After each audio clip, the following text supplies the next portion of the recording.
આપવી જોઈએ, મુક્તિ આપવામાં નથી આવતી, એને લઈને જે વિરોધનો સૂર છે, આપણી સાથે લોકો છે. શું કહેવા માંગશો દર્શનભાઈ, કઈ રીતનો વિરોધ? નવી નીતિ સરકારની આવી રહી છે, શા માટે વિરોધ કરવામાં આવ્યો? 15મી તારીખથી જે ટોલ બૂથ ઉપર સુરત જિલ્લા અને સુરત શહેરના લોકો પાસેથી ફાસ્ટ્રેગના નામે ટોલ એજન્સીએ જે લૂંટવાનું કામ કરવાની હતી, એ અનુસંધાનમાં કઠોર ખાતે મળેલી વિવિધ ગામના આગેવાનો, જિલ્લાના આગેવાનો, રાજકીય આગેવાનોની મિટિંગમાં એક સૂર નક્કી કરવામાં આવ્યો કે આપણે આ વખતે જનતાના હિતમાં, લોકોના હિતમાં લડી લેવું છે.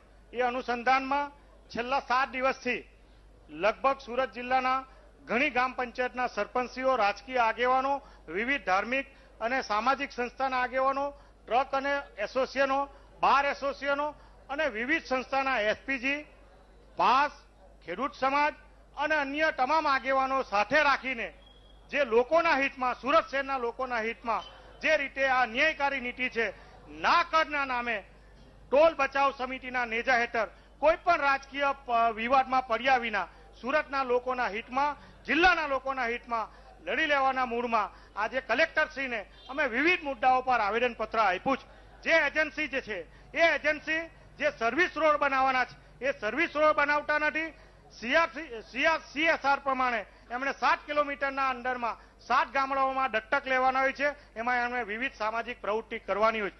ટોલની બાજુમાં જે લારી ગલ્લાવાળાઓ અને ટ્રાફિકોના વાહનો ઉભા રાખીને હપ્તા લેવામાં આવે છે, એના કારણે ટોલો ઉપર લાઈન થાય છે, અકસ્માતો બને છે. આ બધી પ્રવૃત્તિ આ એજન્સીઓ કરી રહી છે. એ પ્રવૃત્તિ બંધ થવી જોઈએ અને અમારી જે લાગણી અને માંગણી છે કે 15મી તારીખ સુધીમાં જે જૂની પદ્ધતિ છે, કામરેજ ટોલ નાકા પર 1 પણ રૂપિયો નહીં લેવા જોઈએ, ભાટિયા પણ ન લેવા જોઈએ, એ લાગણી અને માંગણી અમે કલેક્ટરશ્રીને, તમામ સરપંચીઓ અને જિલ્લામાંથી, તમામ તાલુકાઓમાંથી લોકો આજે ઉપસ્થિત રહીને એકી અવાજે કલેક્ટરશ્રીને અમે રજૂઆત કરી છે. કલેક્ટરશ્રી અમારી રજૂઆતોને સાંભળી છે અને અમને ખાતરી આપી છે કે અમે આ બાબતમાં ઘટતું કરીને જે 8મી તારીખે મિટિંગ મળી હતી શુક્રવારે, એ મિટિંગની તમે અમને જાહેરાત કરો અને એ અનુસંધાનમાં અમને વિશ્વાસ છે કે સુરત અને સુરત જિલ્લાના લોકોના હિતમાં નિર્ણય કરવાના છે. પાસે પણ ટેકો આપ્યો છે, શા માટે પાસે વચ્ચે આવવું પડ્યું? લોકોના હિતની વાત છે.